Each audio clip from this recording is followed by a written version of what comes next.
E aí? Oi! Você sabe por que o fundo dos oceanos não congelam? Se lá é mó geladão? Me ajuda, gelado!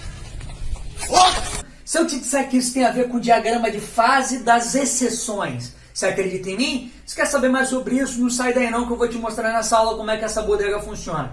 Maneiro?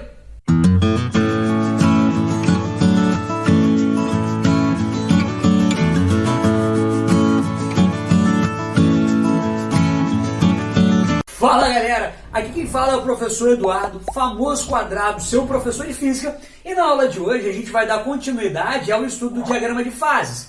A gente viu na nossa aula passada, né, que o diagrama de fases é um diagrama que vai me dizer qual é o estado físico de uma determinada substância, estando ela em função da pressão e temperatura dessa substância.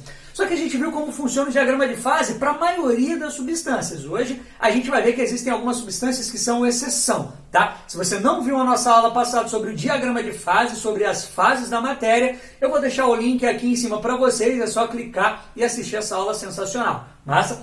Então vamos lá, galera. Diagrama de fases é um diagrama que vai me dizer qual é o estado da substância, o estado físico de uma substância, quando ela tem uma pressão e uma temperatura. Show? Isso o problema vai te dar. Olha só, isso aqui é um diagrama de fases característico, onde eu tenho uma partezinha aqui, olha, onde minha substância está no estado sólido, estado de vapor e estado líquido. Onde eu tenho três curvas, né? Esquece essa pontilhada por enquanto. Tenho três curvas contínuas aqui, ó, que são as curvas de transição de uma fase para outra.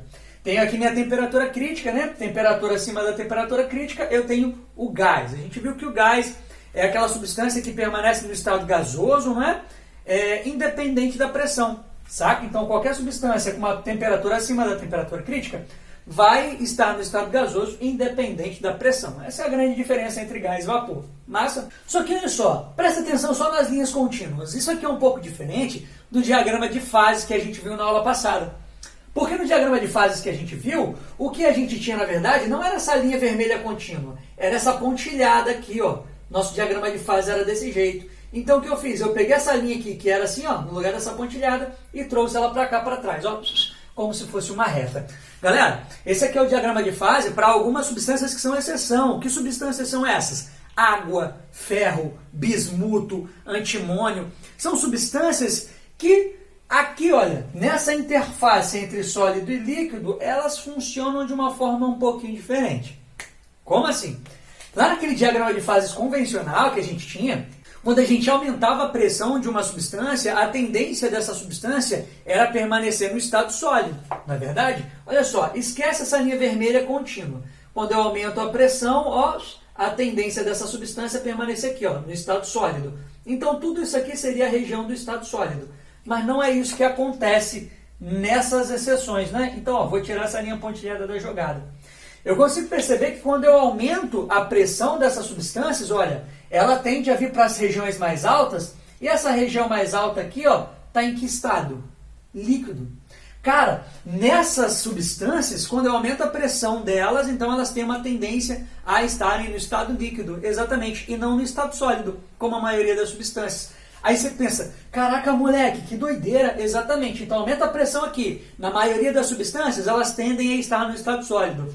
Nessas substâncias que são exceções, né, a partir de uma determinada pressão, a tendência delas é permanecer no estado líquido. Olha que loucura. Aí você pensa, tá, mas que tipo de aplicação que tem isso aqui? Aplicações extremamente interessantes, tá? Olha as observações aqui. Primeiro, nessas substâncias, é importante que você perceba que a maior diferença, né, uma grande diferença na verdade, é que o volume dela diminui na fusão. Aí você não entende. Vamos lá, por partes. O que é a fusão?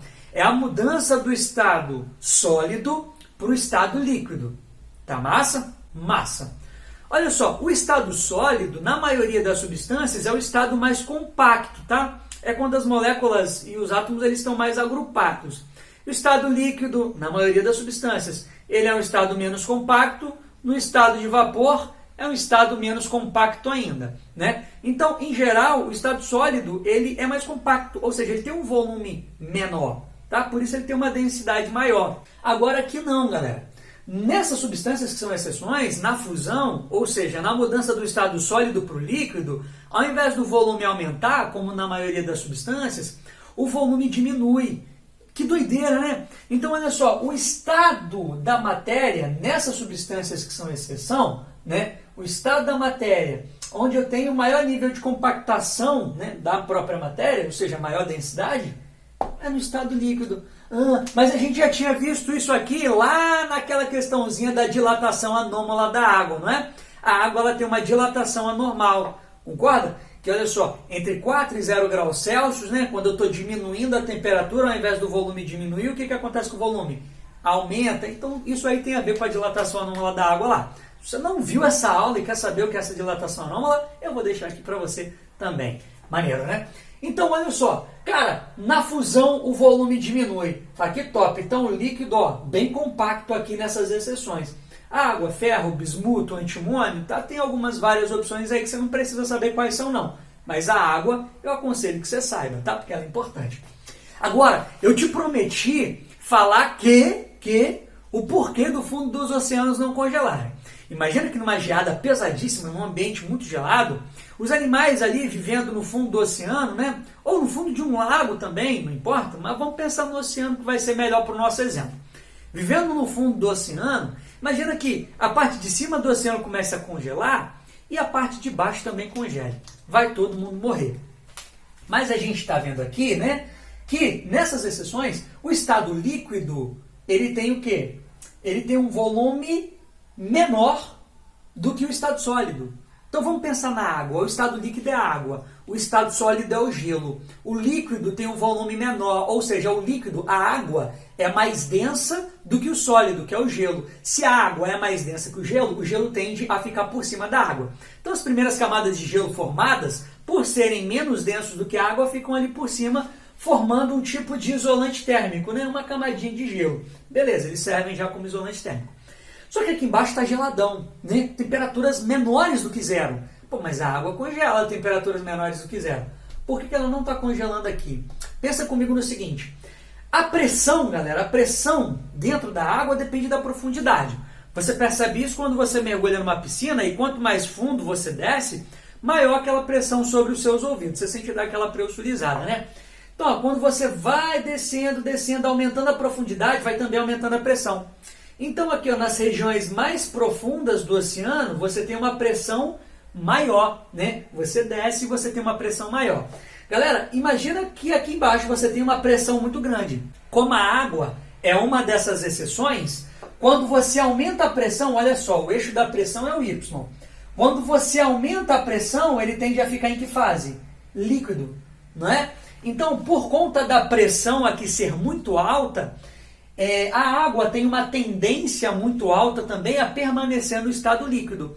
O que acontece de fato é, quando você aumenta a pressão na água, você diminui o ponto de solidificação dela, saca? Então, para você congelar a água, transformar a água em gelo, quando ela está a pressões muito altas, aí você vai precisar de temperaturas muito baixas, tá? Até menores do que zero. Então, olha só, o ponto de fusão e solidificação da água, a pressão atmosférica é 0 graus Celsius.